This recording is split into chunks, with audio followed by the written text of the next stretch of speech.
पहले आपको ये समझना पड़ेगा कि कार्टिलेज जो है बेसिकली कनेक्टिव टिश्यू। तो लैटिन भाषा में जो मेन वर्ड है वो है कार्टिलेगो, कार्टिलेगो या ग्रिसल।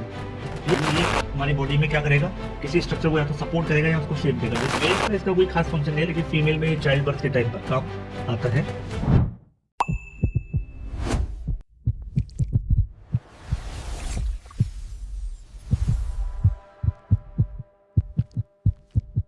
तो हेलो मेरे प्यारे छात्रों, मित्रों, विद्यार्थियों, हम शुरू करने वाले हैं अपना नेक्स्ट टॉपिक कार्टिलेज, जो कि general handbook of BD Chaurasia का सेकंड चैप्टर स्केलेटल सिस्टम का ही एक पार्ट है। चलिए शुरू करते हैं। आपकी स्क्रीन पर है कार्टिलेज। देखिए कार्टिलेज क्या है।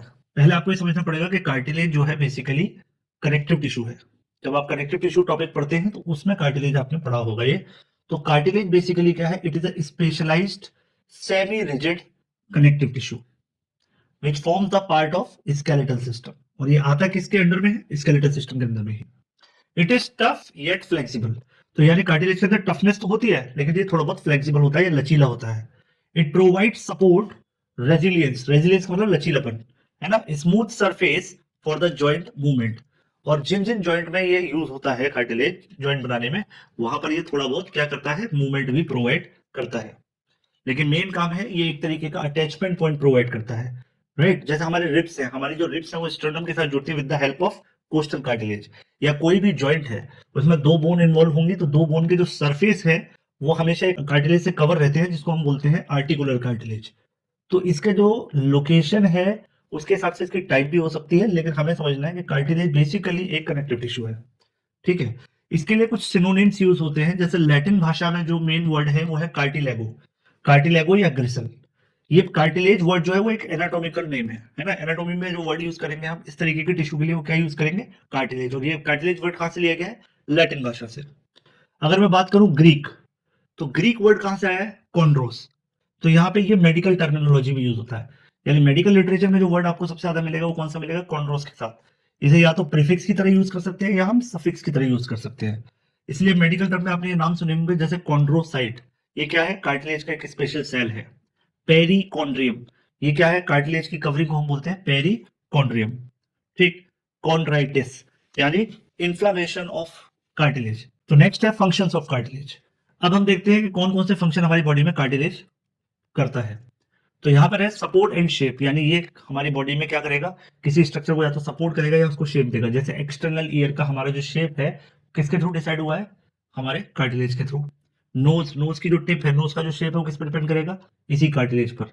लैरिंजियल कार्टिलेज, लैरिंग्स में जो कार्टिलेज है वो सारे के सारे किस में आते हैं, आपके सपोर्ट प्रोवाइड करते हैं to make the opening of larynx, clear. दूसरा है स्मूथ आर्टिकुलेशन। स्मूथ आर्टिकुलेशन का मतलब क्या है कि ये आर्टिकुलर कार्टिलेज कहाँ मिलेगा, बोन्स के एंड पर। यानी जो भी बोन्स जॉइंट बनाने में काम आ रही है उनका जो एक दूसरे को सरफेस फेस करेगा, मान लीजिए ये एक बोन है, ये एक बोन है, दोनों एक दूसरे को फेस कर रहे हैं, तो इस सरफेस पर जो कवरिंग होगी उसी को हम बोलेंगे आर्टिकुलर कार्टिलेज। थर्ड है आपका शॉक एब्जॉर्प्शन। ये शॉक एब्जॉर्ब मतलब जो शॉक्स को एब्जॉर्ब करेगा, यानी एक्स्ट्रा कोई पे प्रेशर पड़ रहा है उसको एब्जॉर्ब करने का काम करेगा। जैसा हमें कहा देखने को मिल रहा है, हमारे वर्टिब्रल कॉलम में, हमारा वर्टिब्रल कॉलम में जितने भी वर्टिब्रे हैं उनके बीच में होती है इंटर वर्टिब्रल डिस्क। तो वहां पे इसका काम क्या है, बॉडी के पूरे बॉडी वेट को ठीक से डिस्ट्रीब्यूट करके शॉक को एब्जॉर्ब करना। प्यूबिक सिम्फाइसिस, प्यूबिक सिम्फाइसिस कहाँ मिलता है, हमारी जो हिप बोन है और जो हमारे जेनाइटल्स हैं, वो जेनाइटल्स के पास ये सामने की तरफ जो बोन जुड़ती है उसको बोलते हैं प्यूबिक सिम्फाइसिस। मेल्स में इसका कोई खास फंक्शन नहीं है, लेकिन फीमेल में ये चाइल्ड बर्थ के टाइम पर काम आता है। इसका रिलैक्सेशन होना जरूरी है इस जॉइंट का, प्यूबिक सिम्फाइसिस का। Next is precursor of bone. आपको पता है कि जो एम्ब्रियोनिक स्टेज पर स्केलेटल सिस्टम होता है बच्चे का, वो किसका बना होता है, कार्टिलेज का। और अगर मैं एडल्ट में देखूं, जब तक बोन फ्यूज नहीं होती तो उसके अंदर एक स्ट्रक्चर मिलता है एपिफाइजियल प्लेट, ठीक है। तो ये सारे के सारे किसके बने हुए हैं, कार्टिलेज के। फिर है आपका फ्लेक्सिबिलिटी। फ्लेक्सिबिलिटी कहाँ देखने को मिलता है आपको, एपिग्लोटिस में। जब भी हम, जैसे अभी हम बात कर रहे हैं या खाना खा रहे हैं, तो एपिग्लोटिस क्या करेगा, एपिग्लोटिस लैरिंग्स को कवर कर देगा, जिससे कि फूड पार्टिकल कहाँ ना जाए, हमारे खाने के नली की बजाय हमारे कहाँ ना चला जाए, रेस्पिरेटरी वाले, हम जाना कहाँ चाहिए खाना, ईसोफेगस में, कहाँ ना चला जाए, ट्रेकिया में। तो इसको प्रिपेयर, इसको क्या करेगा, वो इसको प्रिवेंट करेगा, ठीक। इसके बाद पिन्ना ऑफ द ईयर। ये देखिए हमारे कान का जो ये एक्सटर्नल ईयर का जो फ्लैप है इसको बोलते हैं पिन्ना, और ये कोई भी शेप में आप इसको तोड़ मोड़ सकते हैं, ठीक है। ये इसका मेन 5 फंक्शंस हो गए आपके कार्टिलेज के। ठीक, अब देखते हैं कार्टिलेज की जनरल फीचर्स। जैसे हमने बोन में जनरल फीचर्स देखी थी पिछले वीडियो में, ऐसे ही कार्टिलेज का देखते हैं। तो देखिए, अगर मैं नेचर की बात करूं तो कार्टिलेज मैंने आपको पहले ही बोल दिया, एक स्पेशलाइज कनेक्टिव टिश्यू है। क्या है? स्पेशलाइज कनेक्टिव टिश्यू है, that is intermediate between dense connective tissue और बोन। ठीक, किस किसके बीच में? डेंस कनेक्टिव टिश्यू और बोन्स के बीच में ये इंटरमीडिएट है। यानी डेंस कनेक्टिव टिश्यू में फ्लेक्सिबिलिटी ज्यादा होती है, लेकिन बोन में बिल्कुल नहीं होती। इन दोनों के मिड में कहीं ना कहीं इसकी नेचर एग्जिस्ट करती है। कंसिस्टेंसी की मैं बात करूं तो ये फ्लेक्सिबल तो है, पर रेजिलियंट है। रेजिलियंट के लिए मैंने आपको बोला था लचीलापन, है ना। So it provide some pliability. Colour, colour depend करता है किस टाइप का कार्टिलेज है ना। अगर ब्लूइश व्हाइट है या ट्रांसल्यूसेंट है in fresh state and varies with type and composition. तो जैसे ब्लूइश व्हाइट कब दिखेगा आपको? हाइलिन कार्टिलेज जो है वो ब्लूइश व्हाइट दिखता है। ठीक है, फिर आगे आपका सेल। सेल मतलब सेल, इसका मेन सेल कौन है? कॉन्ड्रोसाइट। क्या बोलते हैं उनको? कॉन्ड्रोसाइट। ये मैच्योर कार्टिलेज सेल है। अगर यहां मैं वर्ड यूज करता है कॉन्ड्रोप्लास्ट तो वो कैसा होता है? Immature cartilage cell. It lies in a small space called lacuna. तो जो सेल है, मान लीजिए ये सेल है, तो सेल के आसपास जो मैट्रिक्स है उसमें एक स्पेस होता है, इस स्पेस को बोलते हैं लैक्यूना। क्लियर? मैट्रिक्स की मैं बात करूं तो ये होमोजेनस होती है। कैसी होती है? Homogenous gel like ground substance having chondroitin. Chondroitin नाम की प्रोटीन इसमें मिलती है with collagen and elastic fibre. तो बेसिकली इस ग्राउंड सब्सटेंस में आपको कॉन्ड्रोइन नाम की प्रोटीन बनेगी, कोलेजन मिलेगा और इलास्टिक फाइबर्स मिलेंगे। Coverings of membrane. कवरिंग या मेम्ब्रेन्स की अगर मैं बात करूं तो कोई भी कार्टिलेज कवर रहता है किससे? एक आउटर पेरिफेरी पे उसके एक कवरिंग होती है कनेक्टिव टिश्यू की, जिसको बोलते हैं पेरिकॉन्ड्रियम। और ये कनेक्टिव टिश्यू कैसा होता है? ये डेंस फाइब्रस मेम्ब्रेन होती है, डेंस फाइब्रस कनेक्टिव टिश्यू होता है। यहाँ पर एक्सेप्शन क्या है? यहाँ पर एक्सेप्शन है आपका articular cartilage, fibro cartilage and epiphyseal plate lack perichondrium. तो ये 3 जगहों पर आपको क्या नहीं मिलेगा? इन 3 जगहों के कार्टिलेज में आपको क्या नहीं मिलेगा? इन 3 जगहों के कार्टिलेज में आपको पेरिकॉन्ड्रियम नाम का स्ट्रक्चर नहीं मिलेगा। ठीक है, नेक्स्ट ब्लड सप्लाई। अगर ब्लड सप्लाई की बात करूं तो आपको पता है कि कार्टिलेज कैसा स्ट्रक्चर है? एवेस्कुलर, यानी इसको ब्लड सप्लाई नहीं होती है, लेकिन ये लिविंग स्ट्रक्चर है। तो इसका मतलब क्या है कि it has no direct blood vessels, but nutrition कैसे मिलेगा? न्यूट्रिशन या वेस्ट कैसे होगा? By simple diffusion through the matrix via perichondrium. Clear? Same concept apply होता है इसके नर्व सप्लाई पर। नर्व सप्लाई के लिए वर्ड यूज करते हैं ए न्यूरल और no nerves are present. Pain in the joint arise from surrounding tissue not cartilage itself. Generally old age people कहते हैं कि हमारे जॉइंट से पेन हो रहा है, तो कई बार डॉक्टर समझाते हैं अरे तुम्हारे कार्टिलेज घिस गए हैं। तो ये जो लैंग्वेज यूज करना है ना, तो कार्टिलेज नहीं घिसते एक्चुअल में, वो कार्टिलेज पे तो नर्व सप्लाई है ही नहीं, है ना। तो उन पे तो आपको कुछ पता चलेगा नहीं। उनके आसपास के जो स्ट्रक्चर है, जैसे जॉइंट बनाने में जॉइंट कैप्सूल यूज हो रहा है, वहां पर जो फाइबर्स हैं, जो जॉइंट के अंदर की कैविटी है, वहां पर नर्व सप्लाई हो सकती है, लेकिन कार्टिलेज को अपनी कोई नर्व सप्लाई नहीं है। ऐसे ही लिम्फेटिक्स की बात करें तो लिम्फेटिक्स भी कार्टिलेज के अंदर एब्सेंट है, जस्ट लाइक ब्लड वेसल्स। फिर बात करते हैं रीजनरेशन।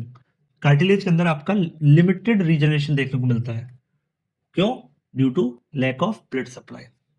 जो रिपेयर इसमें देखने को मिलती है वो कैसी होती है? सिंपल फाइब्रोसिस प्रोसेस से रादर देन रीजनरेशन। तो यहाँ पर रीजनरेशन ना होकर जहां पर भी वो डैमेज होगा वहां जाके फाइब्रस टिश्यू इकट्ठा हो जाएगा और उसको ऐसे के ऐसे ही ब्लॉक कर देगा उस साइट को।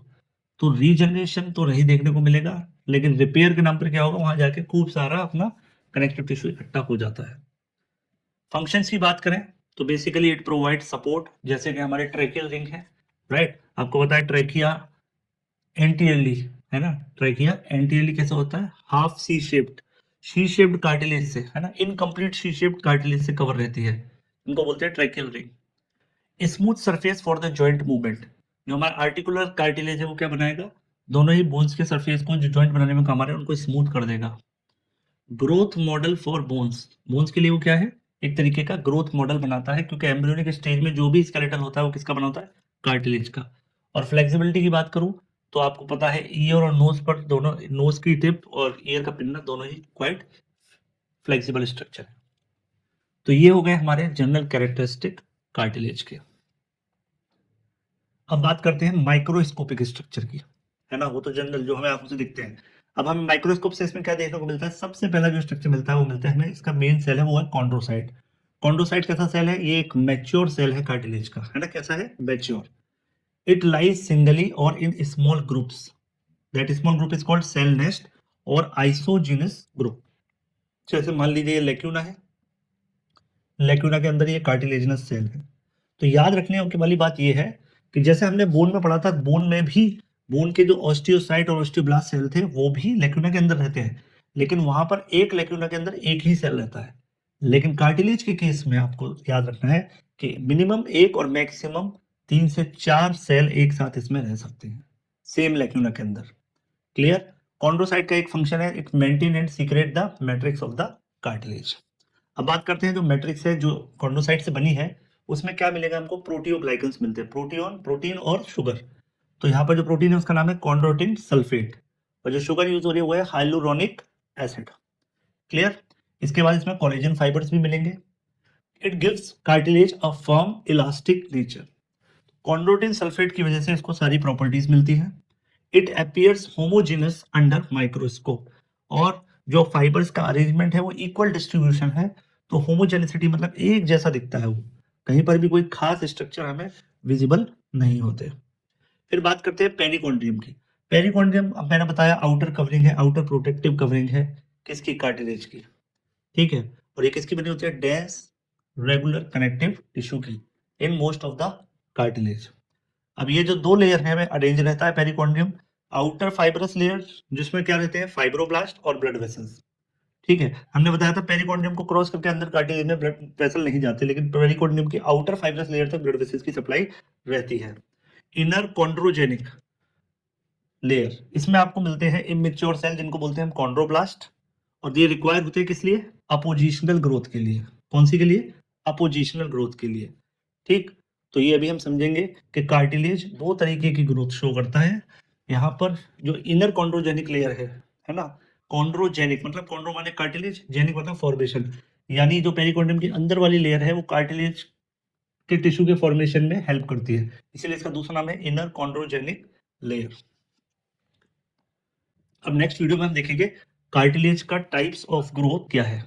ठीक है, किस किस टाइप से कार्टिलेज ग्रो करता है, तो इस बात को डिस्कस करेंगे हम नेक्स्ट वीडियो में।